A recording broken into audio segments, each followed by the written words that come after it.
Salve, salve galera! Sejam todos bem-vindos ao canal. O Vasco da Gama está de volta à Série A do Brasileirão. Isso mesmo, não é pegadinha, não é caô. O Vasco está de volta ao Brasileirão da Série A. O famoso acesso culposo quando não há intenção de subir. Mesmo assim, o Vasco volta à primeira divisão depois de 2 anos seguidos na Série B. O Vasco enfrentou o Ituano hoje em Itu, um jogo muito dramático. O Vasco jogava pela vantagem do empate, mas que o Ituano era o único time que não tinha perdido em casa na Série B.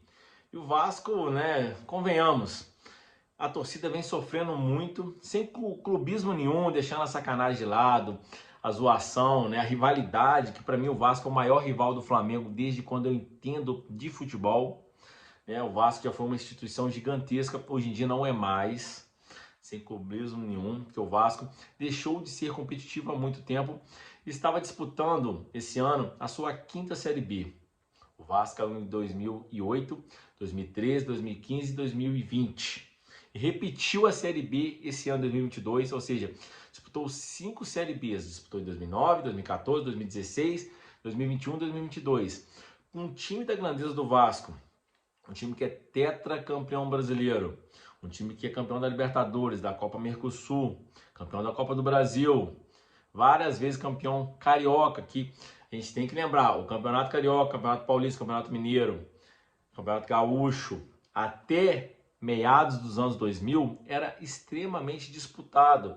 Por mais que o Gaúcho e o Mineiro tenham apenas 2 times, era disputado, era um troféu muito importante, um campeonato muito importante. Depois que começou a ser disputado o campeonato por pontos corridos, o Campeonato Brasileiro ganhou uma enorme quantidade de jogos, o Campeonato Brasileiro ficou meio que como a principal competição nacional, além da Libertadores, da Copa Sul-Americana, da Copa do Brasil. E os campeonatos estaduais foi perdendo naturalmente o seu poder, né, de investimento, a sua tradicionalidade, que não é mais tão tradicional como era, mas o Vasco foi campeão, muitas vezes campeão, quando o Campeonato Carioca era importante. Também ganhou o Rio São Paulo, ou seja, uma instituição grande. Tem por muitos a 4ª maior torcida do Brasil, né? Alguns dizem que é o Palmeiras a 4ª maior torcida, que ultrapassou a do Vasco. Ou o Vasco é o 5º ou 4º, né? Sinceridade, eu não confio muito em pesquisa de torcida feita apenas numa região do país, né? Porque os institutos de pesquisa são de São Paulo, então tende a puxar mais para os times de São Paulo. Não estou depreciando o Palmeiras, mas é muito estranho só ter morrido vascaíno e ter nascido só palmeirense, sendo que o Palmeiras caiu 2 vezes para a segunda divisão, também caiu em 2002 e 2012. E o Palmeiras, quando o Vasco teve essa enorme fase na segunda divisão, foi entre 2008 e 2015, onde caiu 3 vezes, né? 2008, 2013, 2015, o Vasco, né, havia ganhado muitos títulos no final dos anos 90 e 2000, e o Palmeiras não, né? Ou seja, é muito discutível a questão de torcida. Mas voltando a falar do Vasco, né, o Vasco para mim é um dos maiores clubes do futebol brasileiro. Eu tenho 39 anos e o Vasco para mim é de longe disparado o maior rival que eu vi do Flamengo, né? O Flamengo, inquestionavelmente, é o maior clube do futebol carioca e um dos, se não for o segundo, o primeiro ou o terceiro maior clube do Brasil, quando se junta tudo, títulos de relevâncias, né, que é os campeonatos nacionais e internacionais, mais torcida, mais infraestrutura, mais poder de investimento, mais mídia, né, tudo que compõe um clube de futebol.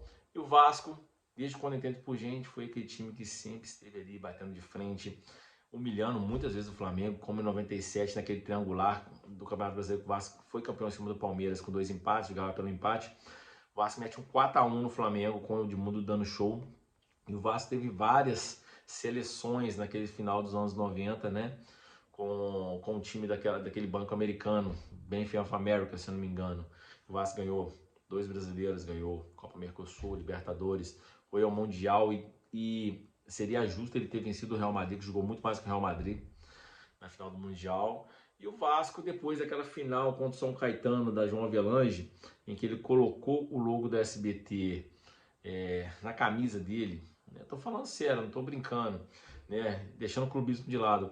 De lá para cá, o Vasco foi muito boicotado por anunciantes, por patrocinadores, e o clube sempre teve um problema muito grande de política, porque os caras que estão lá, época do Calçada, Eurico Miranda, é sempre a mesma panela, todo mundo do grupo político, e tem muito racha na diretoria, tem grupos políticos que puxa para trás, os caras não querem perder o poder, clube social, junto com o clube de futebol, muitos jogadores de extrema categoria foram vendidos a preço de banana, e alguns foram bem vendidos, e o dinheiro sumiu, né? Os investimentos que teve na época, o Vasco ganhou vários títulos, ninguém sabe onde foi parar o dinheiro com a venda dos jogadores. O Vasco, quem olhar, pega aí, dá um Google aí, pega o time do Vasco, campeão da Libertadores de 98, pega o time do Vasco, campeão brasileiro de 97 e do Brasileiro de 2000, onde ele também ganhou em 2000 a Copa Mercosul, uma virada espetacular sobre o Palmeiras. Olhem aí os elencos do Vasco, era uma seleção. Só para ter uma ideia, o Vasco tinha Juninho Pernambucano, Juninho Paulista, Romário, Viola, Euler, Mauro Galvão, Elton. Cara, era uma seleção, o time era absurdo. Ganhou tudo, embora, mesmo com esse timaço, o Flamengo foi tricampeão em cima do Vasco Carioca, 99, 2000, 2001, batendo aquele timaço do Vasco. Por quê? A rivalidade. Na rivalidade, às vezes um time que está lá embaixo ganha do time que está lá em cima. E aconteceu o Flamengo também, um pouco tempo, o Flamengo, com esse monte de dinheiro, o Flamengo depois reestruturou, levou porrada do Vasco, porque é normal, é um clássico, é uma rivalidade muito grande.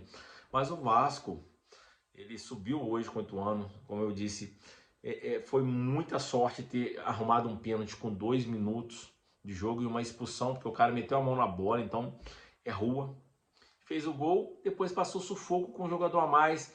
No começo do segundo tempo, o Vasco tem um jogador expulso aos 12 minutos, o Andrei, o que dificultou muito que o Ituano foi para cima e o goleiro do Vasco, que até então era questionável, falhou demais durante a campanha do ano passado e desse ano. O goleiro do Vasco é muito fraco, não dá para esse goleiro vestir a camisa do Vasco, pela grandeza do Vasco e os goleiros que o Vasco teve. O goleiro teve nada mais, nada menos que o Barbosa, Elton, Carlos Germano, goleiros históricos, só para citar os mais famosos, né? Sem contar a quantidade de bons jogadores. O Vasco tem um time medíocre. Medíocre, quando eu digo medíocre, é mediano para pior, né? O Vasco subiu junto com o Bahia, Grêmio e Cruzeiro, mas o Vasco mais passou sufoco. O Vasco poderia ter subido semana passada contra o Sampaio Corrêa, dentro de São Januário, lotado. Aliás, a torcida do Vasco vem apanhando, sofrendo muito, não abandona o time. E hoje passou sufoco de novo, que se o Ituano acha um gol até os 30 minutos do segundo tempo, em que perdeu muitos gols e o goleiro fez boas defesas, poderia chegar ao gol da vitória por 2-1, virar o jogo, que seria, assim, uma coisa inacreditável para um time que fez o primeiro gol com 5 minutos de jogo, porque a expulsão foi aos 3, né? O pênalti foi aos 2, a expulsão aos 3 e o pênalti foi batido aos 5. Pô, você jogando pela vantagem do empate, começa o jogo ganhando de 1-0, na casa dos caras, e com um jogador a mais, se toma uma virada, tinha que pegar os caras, prender todo mundo, falar, cara, vocês têm que ficar presos aqui, porque vocês não podem jogar futebol nunca mais na vida, nem pelada. Mas o Vasco ganhou, subiu, mas pro ano que vem, para continuar na Série A, tem que mudar muita coisa, porque o time é muito fraco. Tem alguns jogadores ali da base ali, alguns jogadores que você pode até aproveitar, mas com a venda para a SAF da 777, tem que investir pesado e tem que começar pelo treinador e um diretor técnico. Aí depois começa a contratar jogador do zero, contar só com alguns da base para banco, para compor banco, e o time tem que ir às compras e garimpar jogadores bons, porque senão vai chegar de novo na Série A e vai cair. Porque esse elenco é muito fraco, o treinador horrível, e a diretoria bate cabeça. Começou com, cara, Zé Ricardo, depois Interino, e agora Jorginho. Os caras não queriam subir. Subiu com o famoso, como todo mundo tá falando, acesso culposo. No mais, eu, como rubro-negro, detesto o Vasco, mas eu tenho meu padrasto, que eu gosto muito dele, é vascaíno, tá sofrendo demais. Esse acesso também acho legal para vários amigos vascaínos que eu tenho. E, óbvio, para o futebol brasileiro, ter os maiores clubes do futebol brasileiro na Série A é bom para o produto. E o ano que vem teremos todos os 15 grandes clubes de futebol brasileiro já foram campeões brasileiros, exceto o Guarani na primeira divisão. E será uma primeira divisão muito top. E Vasco, se liga para não jogar a sexta Série B.